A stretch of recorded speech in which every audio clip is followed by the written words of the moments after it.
ભાવનગર જિલ્લાના મહુવા શહેરમાંથી ચકચાર મચાવનારી ઘટનામાં પોલીસે વધુ એક મહત્વપૂર્ણ કાર્યવાહી કરી છે. ગાંધીબાગ પાર્કમાં પરિવાર સાથે ફરવા ગયેલી મહિલાઓ પર હુમલો, છેડતી અને લૂંટની ઘટનામાં ઝડપાયેલા આરોપીઓ અમિત મકવાણા અને નયન ભાલિયાને પોલીસે ઘટનાસ્થળે લઈ જઈ તપાસ હાથ ધરી હતી.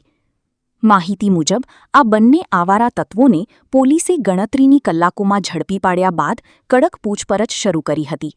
જે દરમિયાન આરોપીઓએ કબૂલાત કરી હતી કે ઘટનામાં ઉપયોગ કરાયેલ હથિયાર તેમણે ગાંધીબાગ વિસ્તારમાં જ ફેંકી દીધું હતું. ત્યારબાદ મહુવા પોલીસની ટીમ દ્વારા બંને આરોપીઓને સાથે રાખી ઘટનાસ્થળે સર્ચ ઓપરેશન હાથ ધરવામાં આવ્યું હતું અને પોલીસે આરોપીઓની નિશાનદેહી પરથી હથિયાર પણ શોધી કાઢ્યું હોવાનું સામે આવ્યું છે. આ સમગ્ર ઘટનાને લઈ મહુવા શહેરમાં ભારે રોષનો માહોલ જોવા મળી રહ્યો છે.